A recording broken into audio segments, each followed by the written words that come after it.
haben Flammkuchen gemacht. Dann hat meine Frau gesagt, das kann man doch auf dem Markt verkaufen. Ich so, ja, kann man machen.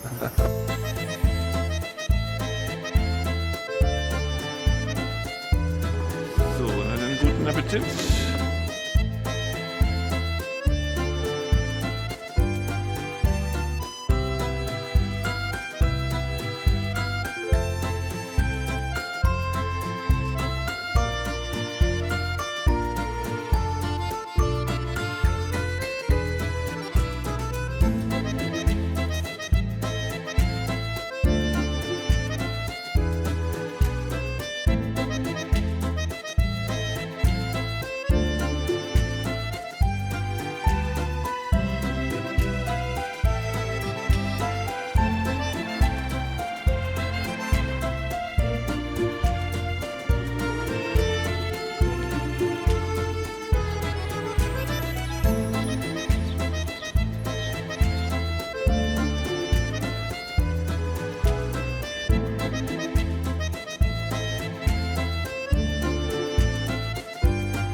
Ja, machst du? Danke dir. Habe ich auf die Straße einfach so. Dass alle Menschen hier gut sind geliebt. Das ist ja eine politische Entscheidung.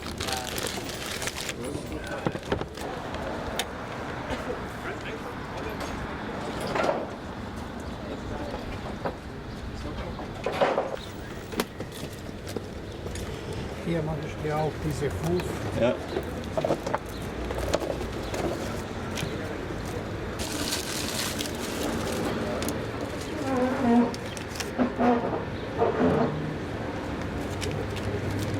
Morgen. So, nee, aber wie viel willst du machen? Was denkst du? 30. Ja? 30. 13. Ohne vegan.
so eine Bewerbung als Sternekoch oder?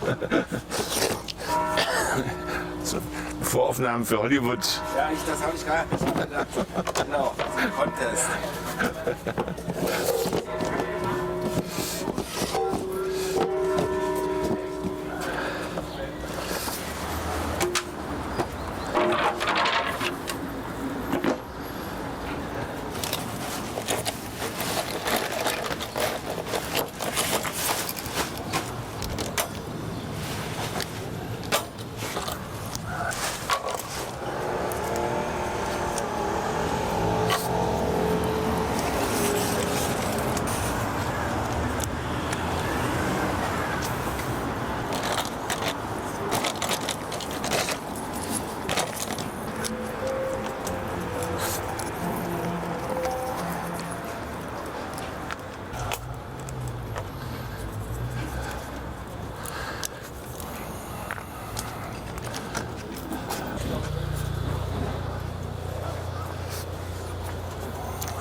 Gewürzblüten.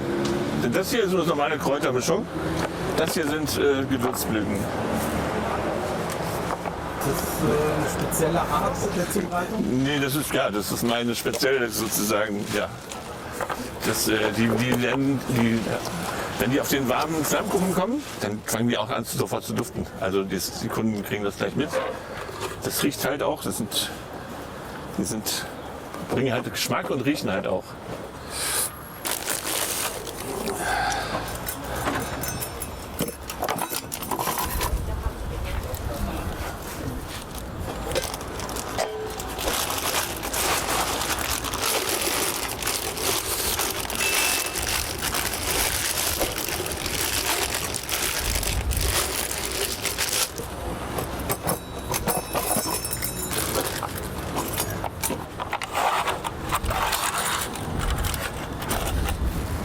So.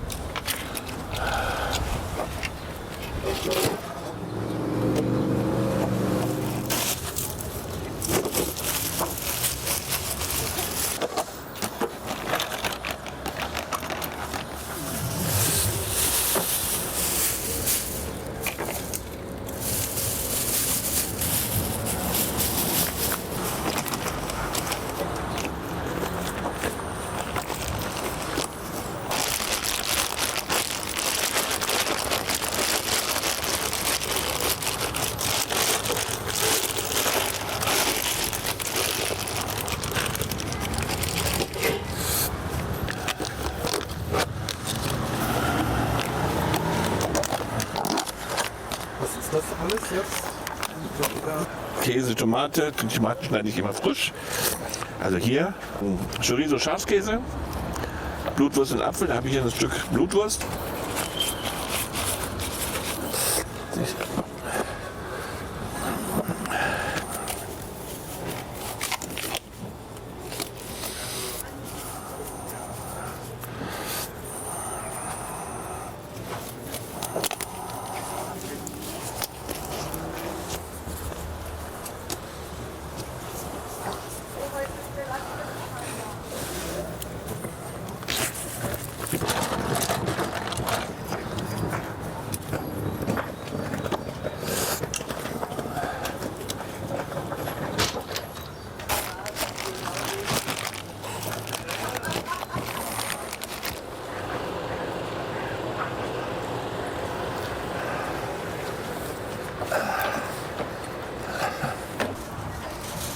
Und wie ist das gekommen? Also, dass Sie Koch geworden sind? War das... Ich habe 1970 meine Kochlehre begonnen. Das ist also schon also ich habe mir meinen Beruf aus meiner Mutter meinen Beruf ausgesucht, plus Lehrstelle. Das hat sich so ergeben. Aber erst hier in Berlin bin ich richtig zum Koch geworden. Ja. Es gab da ein Erlebnis in einem Restaurant, wo ich essen war, und nachdem ich da essen war, habe ich gesagt, so will ich gerne immer essen. Aber das kostet ja ganz viel Geld. Ich bin ja selber Koch, also kann ich so dafür sorgen, dass ich selber so auch kochen kann. Ja. Also es war schon dann so eine Initialzündung. Ja, Essenwaren. genau, das war auf jeden Fall. Ja. Das war ein 2-Sterne-Restaurant, das Restaurant Maitre in der Meinecke-Straße. Gibt es nicht mehr. Da habe ich das ganze Jahr für gespart, damit ich dann im Dezember zu meinem Geburtstag essen gehen kann. Und dann gesagt, so soll es demnächst immer sein. Und das war auch französische Küche, ne? Das war Französisch, ja. Das Restaurant Maitre, der Henri Levy, ja. Er hat damals schon 2 Sterne in der Stadt. Ja, Und wo war dann die Lehre, die Kochlehre? Die war in Düsseldorf, Industrieclub Düsseldorf. Ja. Aber das war eigentlich die Hölle. Die Lehre war die Hölle. Ja, das sagen viele. Ja, aber gut, mittlerweile hat sich das schon verändert, aber damals war es extrem schlimm. Ja.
bin seit 1975 in Berlin. Da hat sich dann schon einiges in der Stadt verändert. Ja.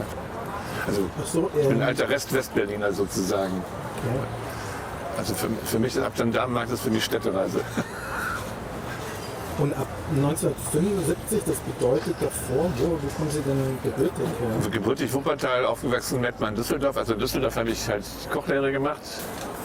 Und nach der Kochlehre kam erstmal ein bisschen 8 Monate Bundeswehr, habe ich verweigert. Dann habe ich Zivildienst gemacht.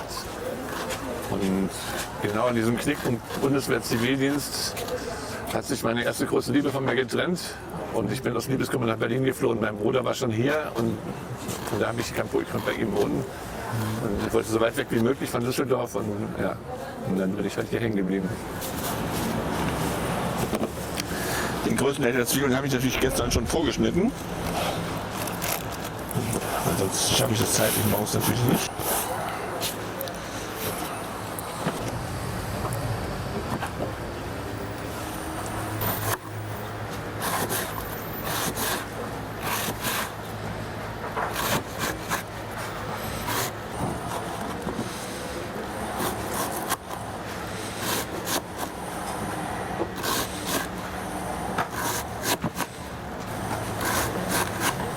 Frisch gebacken heute Morgen von einem portugiesischen Bäcker in Berlin.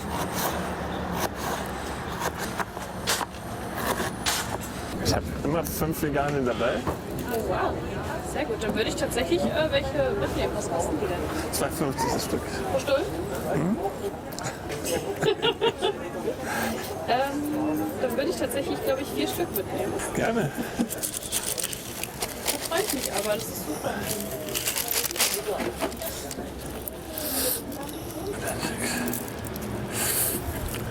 Ja, so viel verkaufe ich sonst in der ganzen Woche.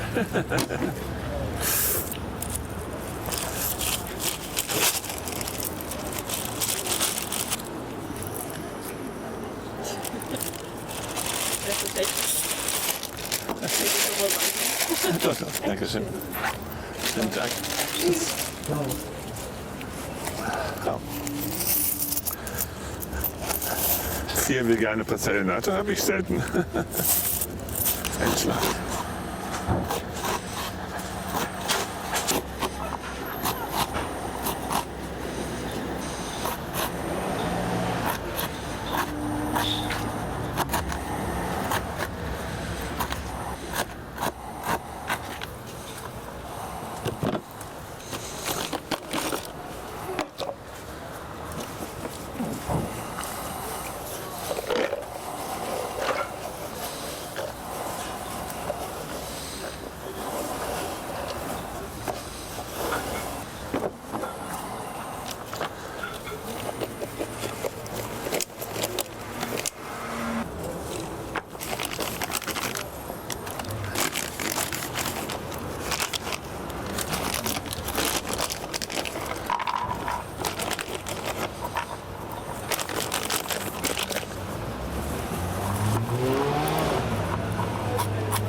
Wenn es zu wenig was so, ja. Mit feuchten Tuch über locker bis zum Wochenende. Tschüss. Bis nächste Woche. Wenn du so eine Hand Pflücksalat bitte. Das reicht schon voll ganz, ja, ja. Und so ein paar Champignons.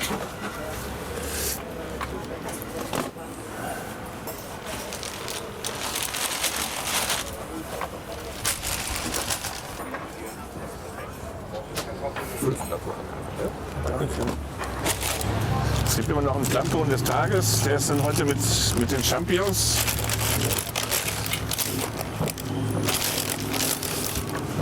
Und das ist sozusagen der Rucola für den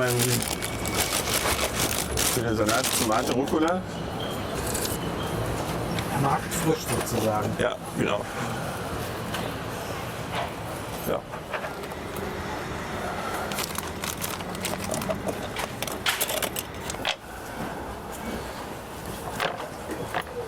Und dann gibt es natürlich noch jeden Markttag für die Kinder ein Knuspertier aus Flammkuchenteig. Es gibt jeden Markttag ein anderes Tier. Heute mache ich die Schildkröte.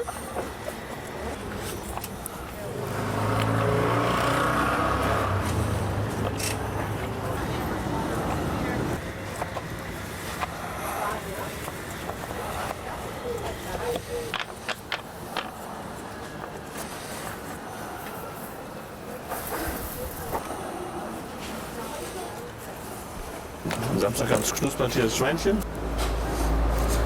Glücksschwein. Sind immer wieder unterschiedliche Tiere. Ja, jeden Tag, jeden Markttag ein anderes Tier. Ich habe 160 Tierausstecher mittlerweile. Und ich brauche immer so, also ich werde heute auch wieder, also 60, 70 Tiere brauche ich bestimmt.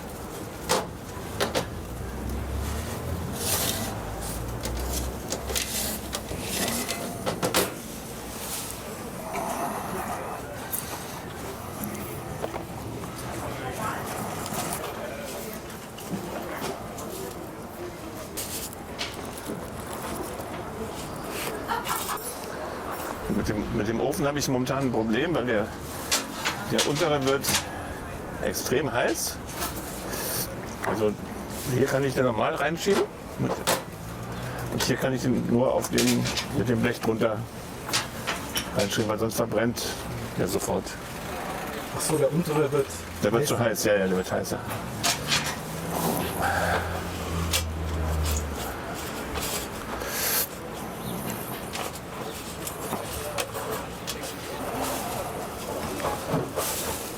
Wie lange ist der schon in Betrieb, der Ofen?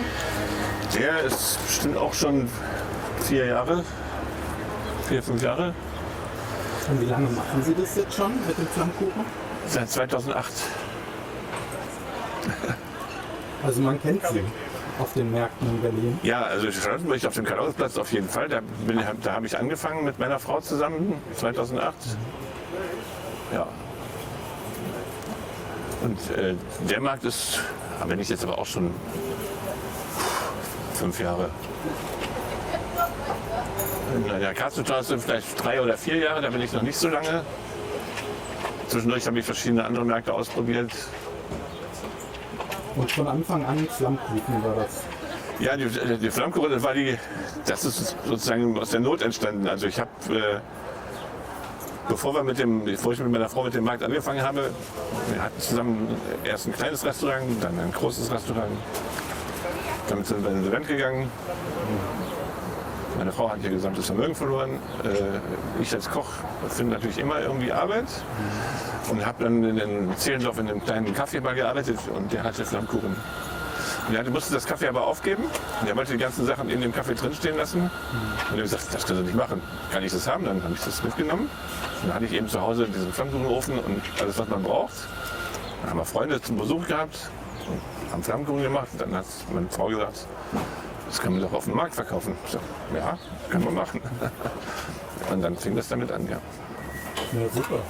Ja. Also läuft wahrscheinlich auch ganz gut, weil es gibt ja nicht, also ich kenne keinen Pfannkuchenstand hier in Berlin, der so auf Märkten unterwegs Es ist. gab eine Zeit lang einen am Winterfeldmarkt. Ich weiß nicht, ob da noch einer ist. Aber sonst auch da in der Markthalle hier in Moabit gab es auch mal einen, aber den gibt es ja. nicht mehr. Ja, genau, richtig. Ja. Nee, sonst gibt es auf den Märkten keine Flammkuchen. Das stimmt. Ja, ich habe dann ein bisschen Alleinstellungsmerkmal. Und Caterings bieten Sie dann noch zusätzlich an? Ja, also man kann am Sommerfest zu Hause, was ich Gartenparty, 30 Personen, kann ich auch Flammkuchen machen. Ja, kommt immer mal zwischendurch was. Du hast doch auch Kräuter da, ne? Du hast doch auch Kräuter. Ja, ich habe die griechische Oregano. Ja, davon nehme ich auf jeden Fall. Schön auch Und dann nehme ich die. Mediterranean Spice, wenn Sie riechen. Ist ein bisschen Chili, ein bisschen scharf. Ja, ja, nehme ich die einmal.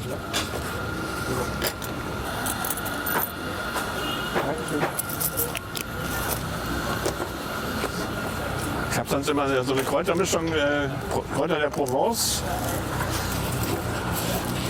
die ich da drauf mache, aber da habe ich vergessen, letzte Woche welche zu kaufen.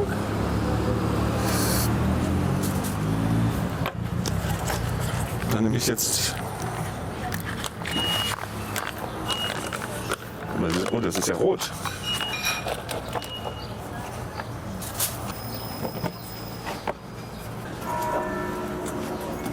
Sind das Kräuter? Das ist Mediterranean Spice. Aber das ist nicht das, was ich gerade hatte, oder? Ja, das war, Das ist ja auch ganz rot. Ich brauche was grün. das war diese Mediterranean Spice mit ein bisschen Chili. Ah, okay. Paprika. Nee, dann brauche ich was anderes. Okay. Auch hier, auch hier.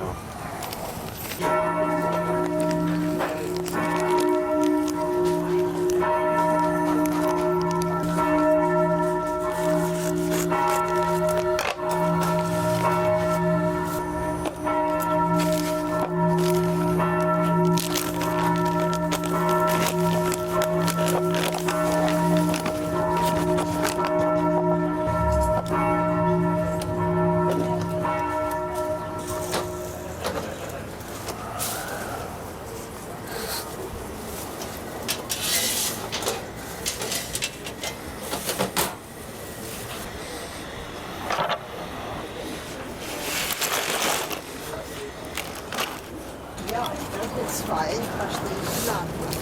Gerne. Die sind noch ein bisschen warm. Wunderbar.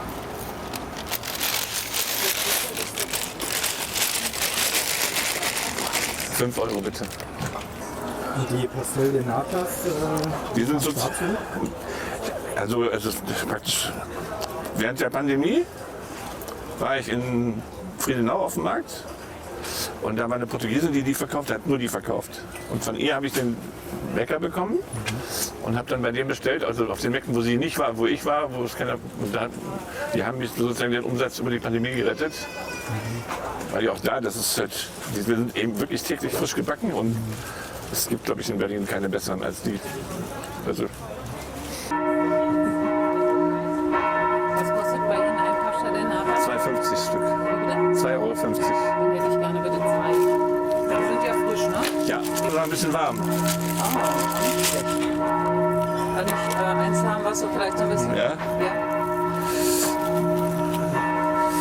Ja, die sind so ein bisschen warm, deswegen sind die so weich. Ja, danke Ihnen.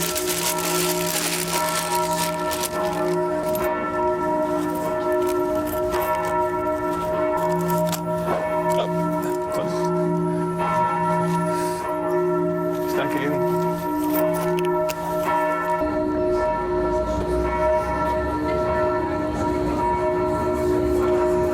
Jetzt aber bitte einen großen Kaffee mit etwas heißer Milch.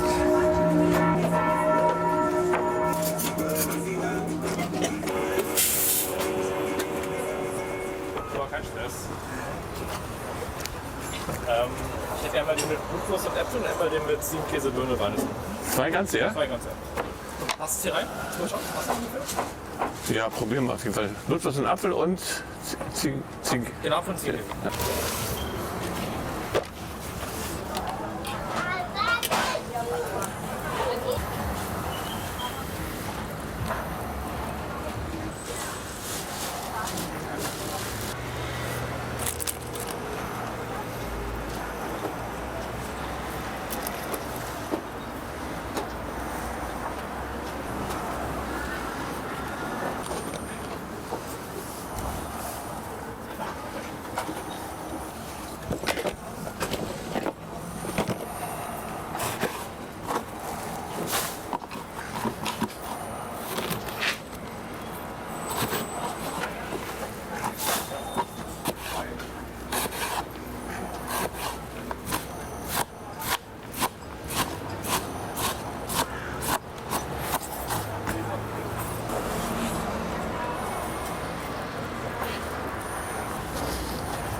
Danke.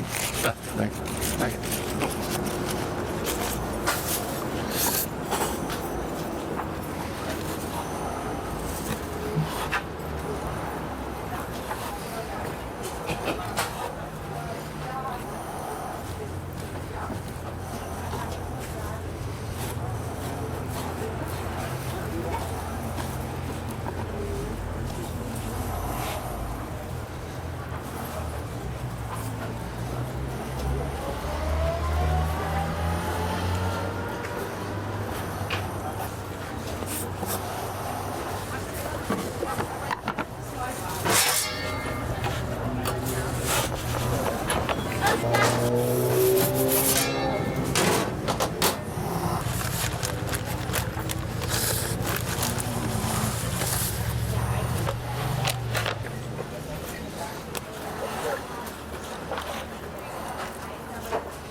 Hallo. Ich hätte gerne einen mit Chorizo und Schafkäse. Im Ganzen, ja? Ja.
22, ne? Ja.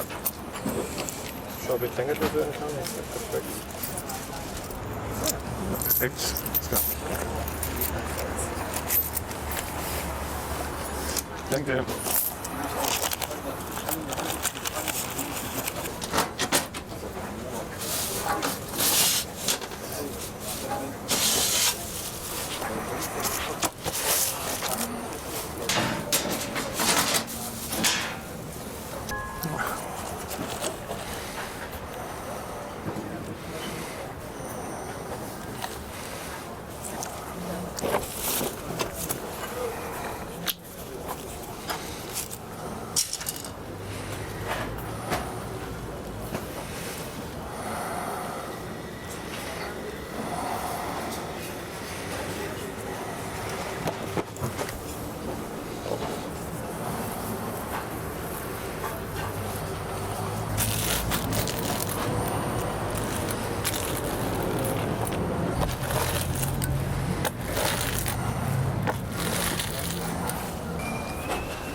Geschickte Werbung. Es gibt ein neues Gourmet-Restaurant in ihrer Nähe. Hier zu Hause. Ich komme nach Hause, koche für sie, bringe alles mit. Ja, vielleicht die Küche so, wie ich sie vorgefunden habe. Schön. Das ist der Catering-Service. Ja. Aber auch Motivtorten für Kindergeburtstage.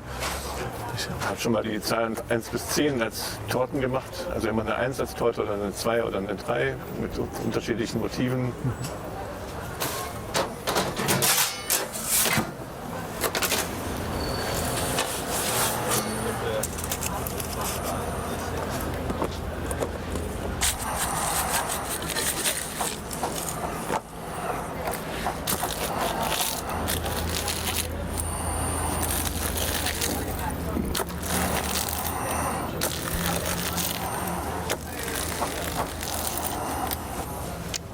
So, bitteschön.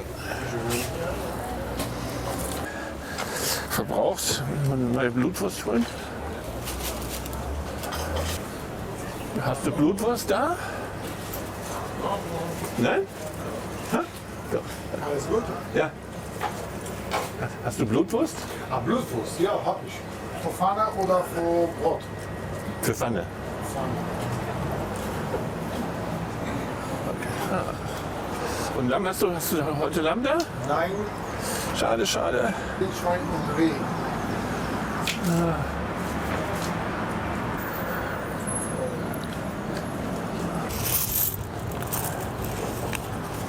Danke. Wunderbar, danke.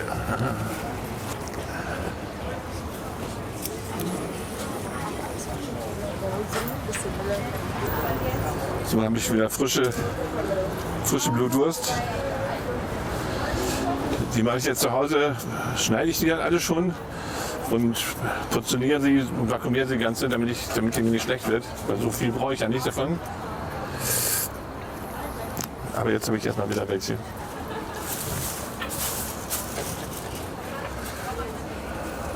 Ja, danke. Tschüss. Und oft kaufe ich die Sachen, die ich brauche, auf dem Markt ein. Also so mit Äpfel, Birne, Rucola.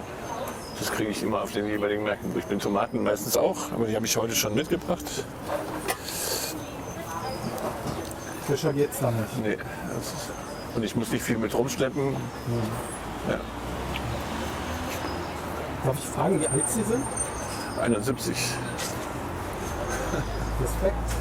Für den Markt ist das ein ordentliches Alter und sind aber sehr fit noch. Ja. Das hält fit wahrscheinlich. Ja, wahrscheinlich hält das fit, ja. Ja, ich habe ja dann keine Wahl. Also ich kriege eine ganz kleine Rente und von daher muss ich das machen sozusagen. Das ist, Ist es mehr Zwang oder ist es auch natürlich Naja. die Leidenschaft für ja, das schon, Essen? ja, also es ist beides. Also einmal ist es so, mit dem normalen Geld, was ich habe, käme ich nicht hin. Ja, das reicht gerade für Miete und so. Und parallel ist natürlich, das ist einfach ein soziales Leben. Also ich habe natürlich die ganzen Kinder, die Knuspertiere, also meine Frau ist auf den Knuspertier gekommen, die hat irgendwann einen Pinguinausstecher irgendwo entdeckt und gekauft und fand den so lustig. Und dann haben wir mit den Pinguinen angefangen. Und ich habe das dann einfach irgendwann erweitert und habe dann gesagt, mach jeden Samstag jeden Markt ein anderes Tier, das noch spannender ist. Und der Kontakt mit den Kindern, sie bringen mir Blumen, die malen mir Bilder zwischendurch. Das ist, was soll ich sagen, das ist meine Ersatzenkel. Toll. Ja.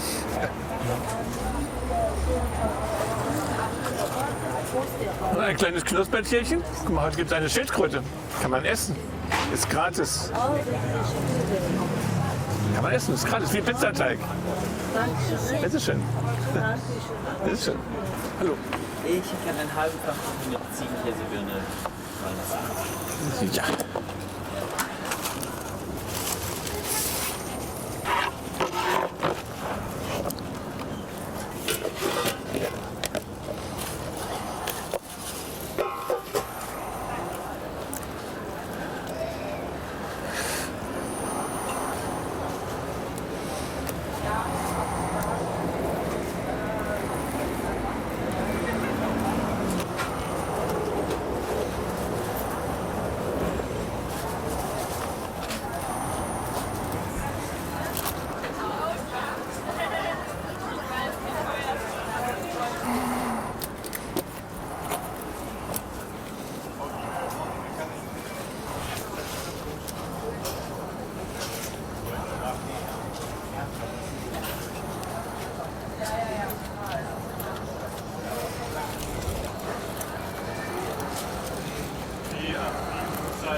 Ja, dieses Alleinstellungsmerkmal, das hilft auf jeden Fall. Und dann die Leute lieben halt, dass es frisch gemacht wird. Also dass sie zugucken, dass sie sehen, was da drauf kommt, was da passiert, dass es nichts Fertiges ist. Und das macht es dann aus, ja. Das ist gut, ja. Ja. Und den Teig, Den Teig, den kaufe ich fertig, weil also ich habe den schon mal, ich habe kein Problem, den selber zu machen. Das ist ein ganz normal mit Wasser, Mehl, ein bisschen Hefe, Salz, mehr ist das nicht. Nur wenn ich den fertig mal ausgerollt habe, das hier ist ganz weich. Den kriege ich nicht transportiert. Selbst mit Backpapier gestapelt klebt das alles zusammen. Das heißt, die müssen vorgebacken sein, damit man die transportieren kann. Und die Mengen, die ich brauche, das kriege ich in meinem Ofen nicht hin. Und von daher kaufe ich die fertig, aber da ist auch nichts anderes drin. Ja, das ist... dann können Sie immer noch Flammkuchen essen. Ja, doch schon. Also wenn ich ab und zu, wenn ich irgendwo bin und Restaurants, wo ich dann vorher noch nie war und die Flammkuchen auf der Karte haben, dann probiere ich ihn auch immer sofort. Das ist, also der Flammkuchen mit dem Ziegenkäse beispielsweise, der ist dadurch entstanden, mein Bruder hat mir mal zum Geburtstag einen Gutschein für den Wellnessbereich am Tempodrom geschenkt. Und die haben da so eine Art Restaurant, so ein kleines, und die hatten Flammkuchen auf der Karte. Da stand ein Flammkuchen mit Ziegenkäse, Birne, Walnuss. Und sagte, das gucke ich mir doch mal an. Ich hatte eigentlich erwartet, dass ich irgendein fertiges, also vorgefertigtes Industrieteil kriege, aber nee, haben sie alles frisch gemacht. Und dachte ich, das wäre auch was für mich. Und dann habe ich das halt bei mir auf die Karte genommen. Erst dachte ich, naja, weil ich muss den teurer machen. Ziegenkäse ist teurer als die anderen Produkte. Aber war sofort Wurde sofort angenommen. Und jetzt neben den Speck und Zwiebeln ist es jetzt der am meisten gegessen wird.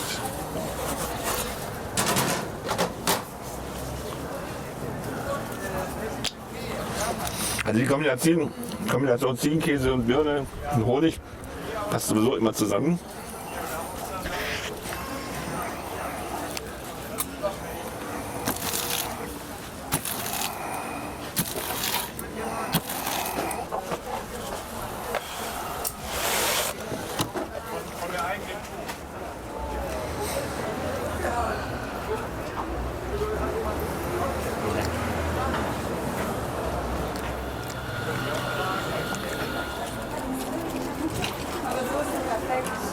Aber falls, dann haben sie das nicht bezahlt.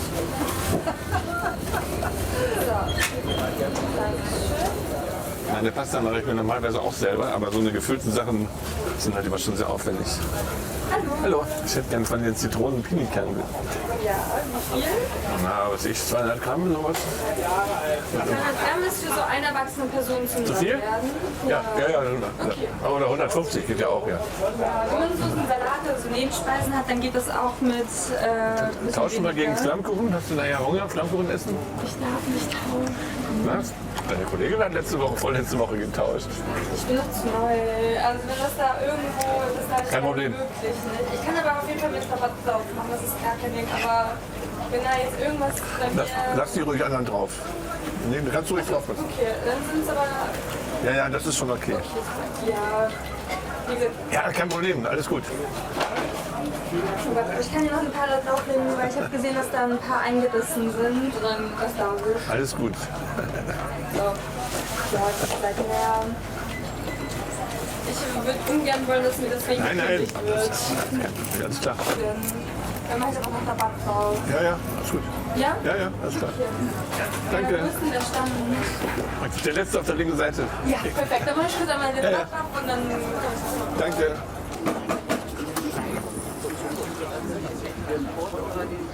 Und schon habe ich mein Abendessen.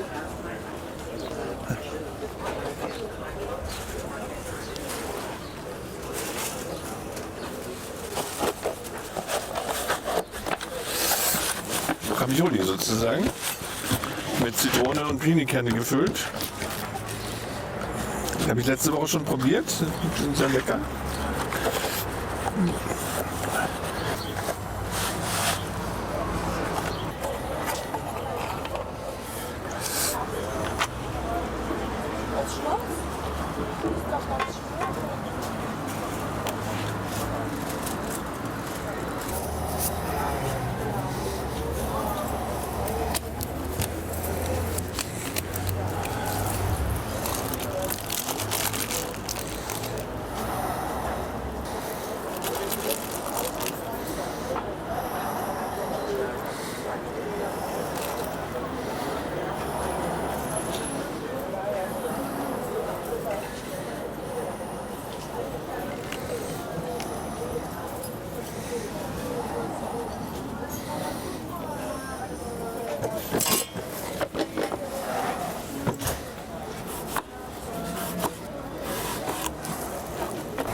Möchtest du ein Knuspertierchen?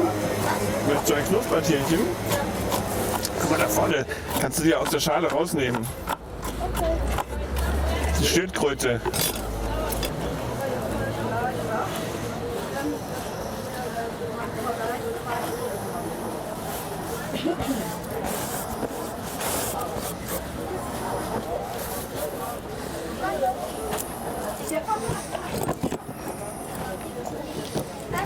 Bitte.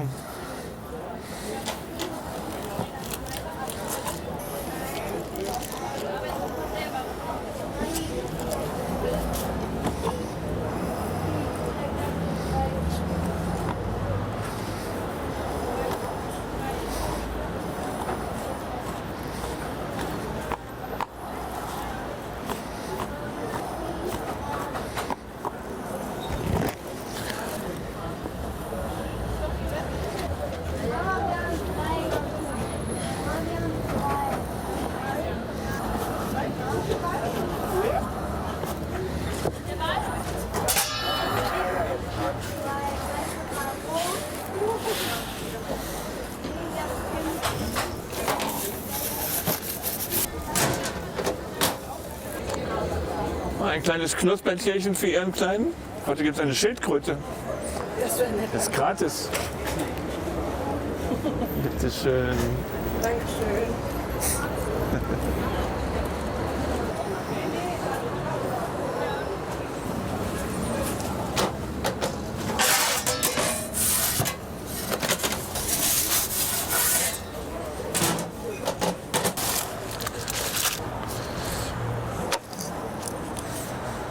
Und das Papier, was hier dazwischen ist, ne, das wird auch wieder einfach immer wieder sozusagen mitverwendet.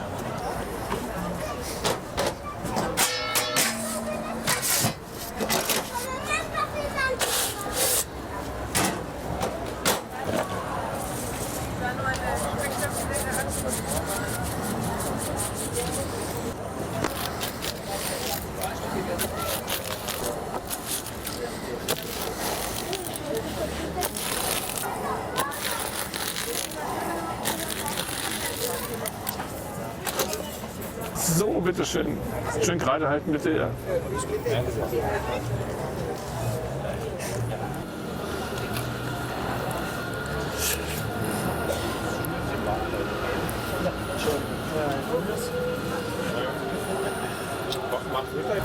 Verstehe. Sehr echt, da war Brigitte.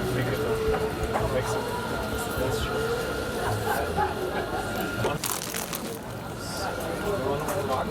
So viele Leute. Mal fragen, wie sie machen. Geht? Weil ihre beste Freundin ist. Heute gibt es eine Schildkröte. Bitte schön. Also irgendwie was man so machen kann. Nie und ihre Freundinnen, mit denen sie so hauptsächlich essen. Die heißen ganz super ähnlich.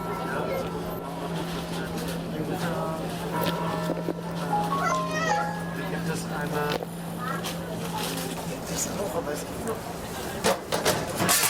Das ist noch eine Abwandlung von. Das ist super. Also.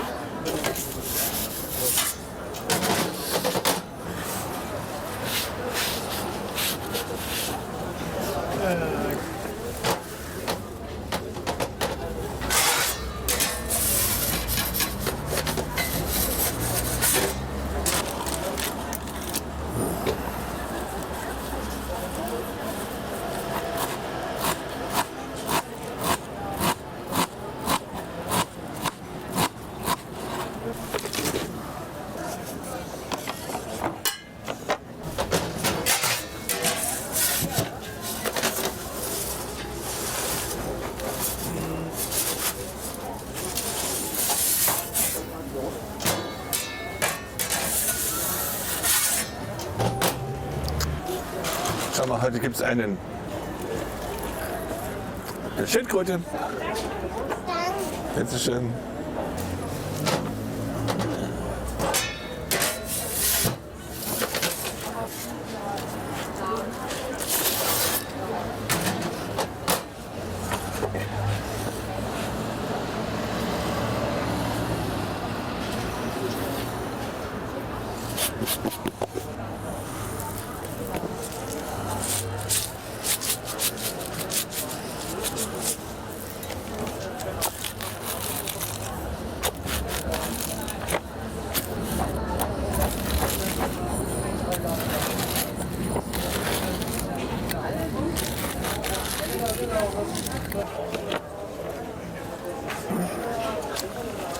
Ja, Flammkuchen?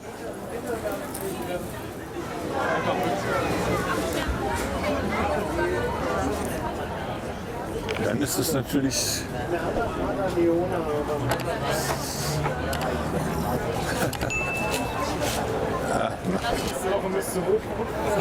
Hey, danke. Schön. Wir kommen gleich vorbei. Ja, alles gut.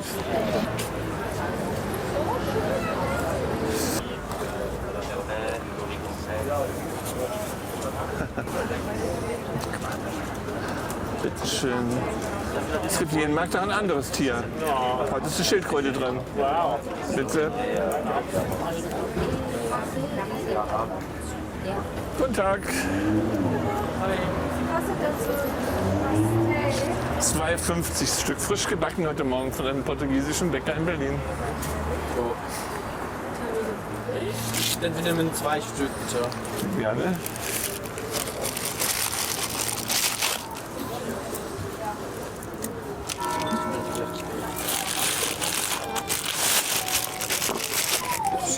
Dankeschön.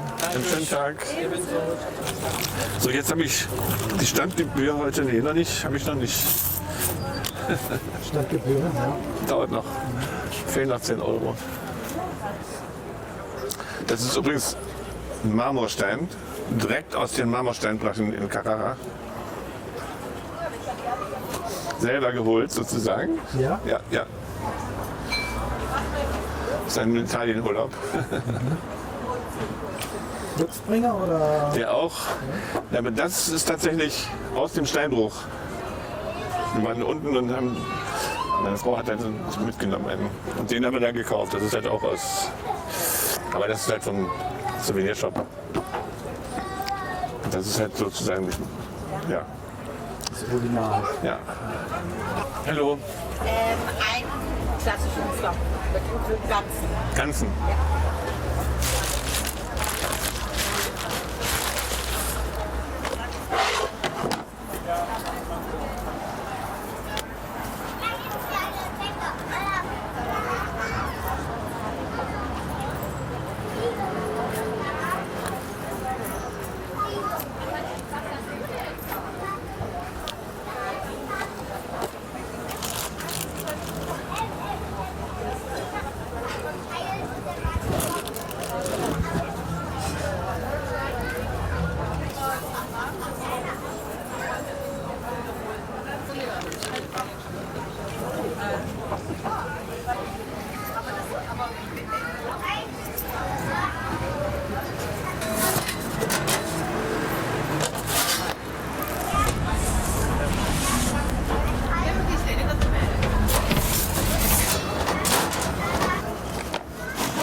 So, bitteschön.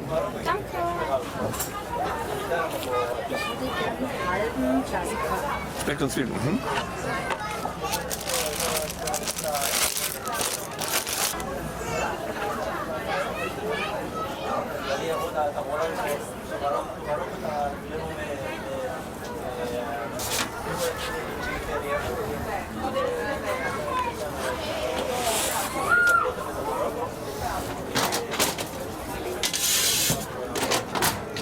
Viele von so verschiedenen Sachen auf meinem Stand ist Trauerarbeit.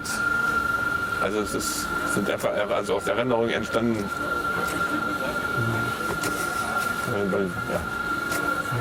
Dazu zählt der Hut, weil mit dem Hut haben wir uns kennengelernt auf einer Karnevalsparty. Schön. Ja. Das mit den Knuspertieren geht auf sie zurück. Und allein an sich hat sie das Ganze mit dem Flammkuchen, ist sie auf die Idee gekommen, weil das so.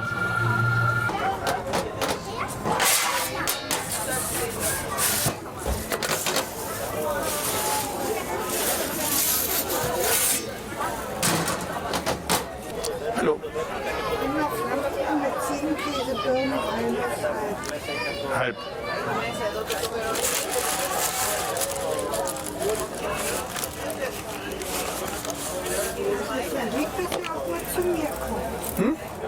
Nochmal. Dass Sie auch mal hierher kommen. Ich bin schon eine ganze Weile hier auf diesem Markt. Jeden Mittwoch bestimmt schon 2 Jahre.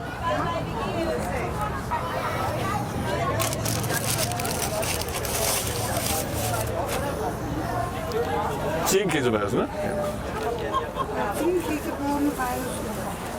Woher kommt denn eigentlich Flammkuchen?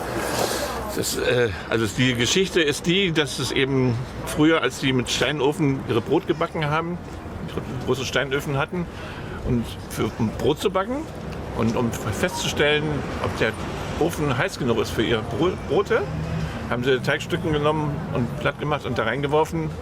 Und wenn der dann knusprig war, dann wussten sie, aha, der Ofen ist heiß genug, um das Brot reinzuschieben. Das ist die Legende, wie der Flammkuchen entstanden ist. Okay, okay. Also es war eigentlich nicht das Ziel, jetzt was zu kreieren? Nee, es ist ein Zufallsprodukt. Also ja, das ist die Legende, ob das stimmt, weiß man immer alles nicht, aber ja.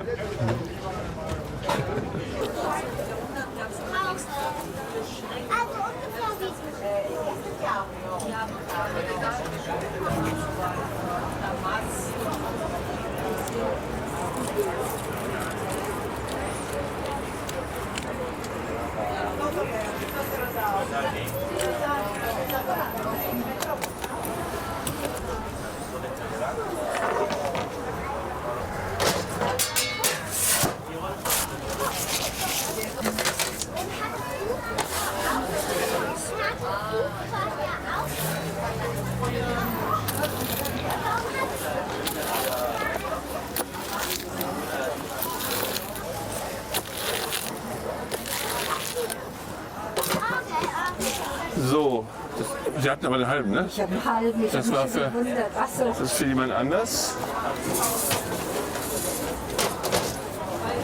Dauert das jetzt noch mal so lange? Ich habe Nein, der ist im Ofen, der ist gleich fertig. Das ist in der unteren Etage.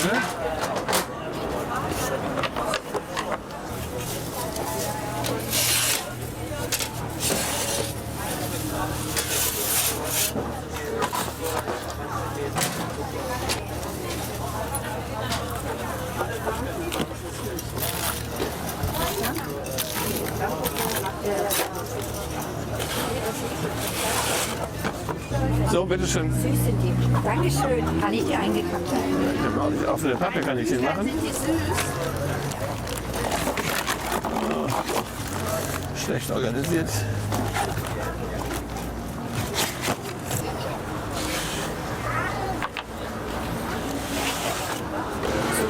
Genau, Dankeschön. Bitteschön. Tschüss. Tschüss. Okay. Super. Bitteschön. Vielen Dank.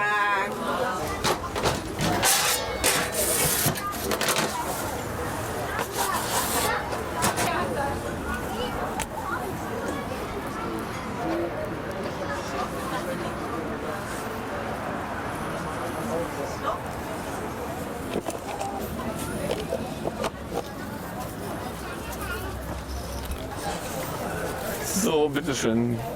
Dankeschön. Was ich hier haben? Eine Schildkröte. Oh, das ist so toll.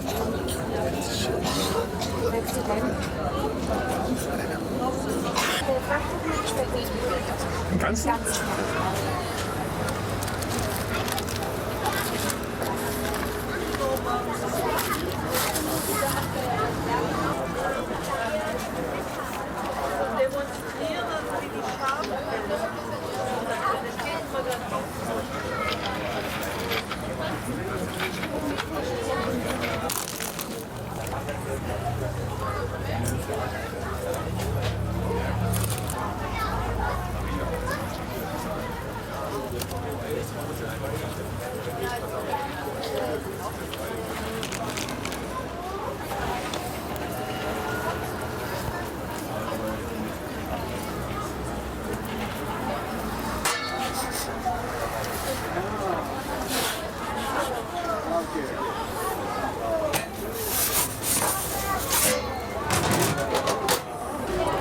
Eine Schildkröte.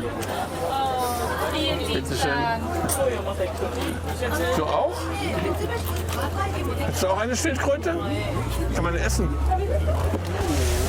Bitteschön. Hast du irgendwo eine Trinkgeldkasse oder so? Nein, das geht einfach so. Das ist immer. Dankeschön. Ich hätte gerne einen passiert. Eins.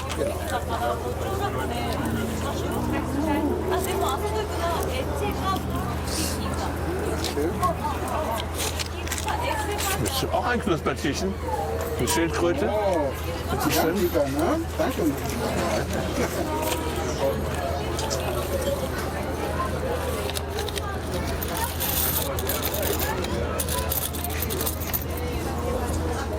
Danke. Ich danke.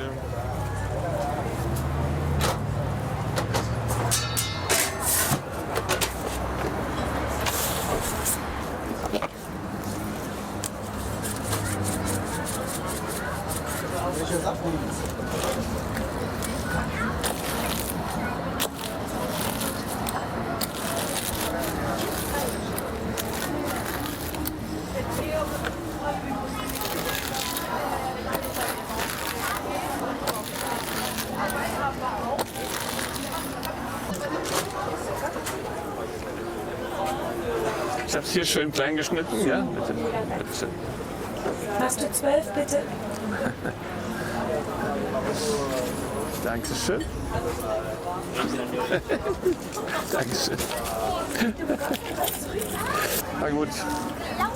Na gut. So, 2 Minuten. Ja, natürlich darfst du dich wissen.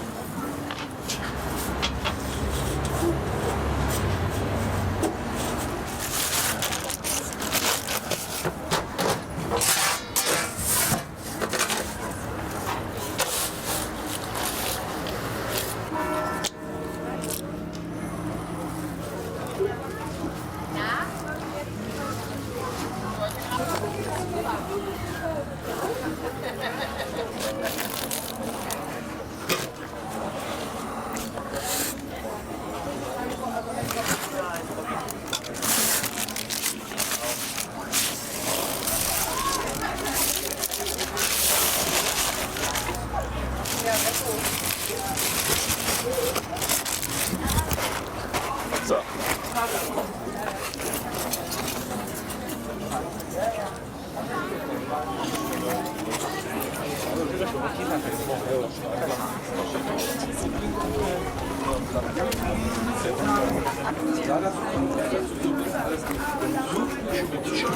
Und Fahrrad fährst, da wird man krank. Du gehst Schritt für Schritt. Und ich habe gedacht, oh, ich hab das mal. Das ist jetzt noch nicht geschnitten. Ja, also dann mal in den Ofen Was packen. haben wir denn da Schönes? Ja, Einmal 10 Käse und Walnuss, einmal Speck und oh, Zwiebel. lecker. Ja, aber noch nicht Vielen geschnitten. lieben Dank. 2 Das ist Minuten nicht im Ofen schlimm. und dann. Oh, da freue ich mich über. Danke, dass Bitte, du mir bitte. sowas bringst. Vielen lieben Dank, Herr Michael. Bitte Vielen lieben Dank. Das werde ich heute schön zum Oh, das ist ja- Abendessen mit meiner Familie. Vielen lieben Dank. Ahoi. Ich kriege jeden Mittwoch mein doppeltes Lachsbrötchen bei ihm gratis. Also von daher, wenn der Flammkuchen haben will, dann kriegt er so. Also Sie holen sich da... Wenn ich morgens ankomme, gehe ich als erstes will ich da hin und dann kriege ich mein Lachsbrötchen. Ja, so. Das ist mein Frühstück. und im Gegenzug... Im Gegenzug, aber das kommt einmal im halben Jahr vor, dass er 2 Flammkuchen haben will. Also das ist eine doppelte Gewinn. Heute war es sozusagen wieder so weit. Ja. Ich wollte hier gerade Pastellenmasse. Jetzt ist sie gar nicht da. Den für dich. Dankeschön, das ist sehr lieb. Wenn du den Hunger hast und mit noch einen Flammkuchen willst, kriegst du auch einen Flammkuchen. Dankeschön.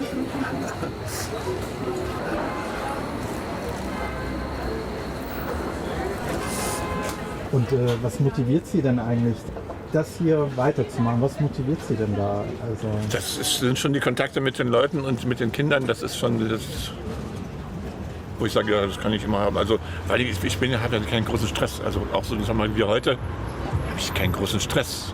Morgens sieht es genauso aus. Habe ich auch. Also der Samstag ist der Tag, wo ich mal vielleicht 2 Stunden lang Stress, also richtig zu tun habe. Aber das ist im Prinzip einmal die Woche. Von daher, das ist ja hier entspannt. Und morgen ist es auch entspannt. Von daher. Aber und dann der Kontakt mit den Kunden, mit den Kindern, mit den Kollegen. In Schöneberg morgen, das ist mein Kiez. Ich wohne seit 78 in Schöneberg. Treffe ich halt viele Leute, die mich kennen aus dem Bezirk, die dann bei mir auf den Markt kommen etc. Also von daher ist das alles entspannt.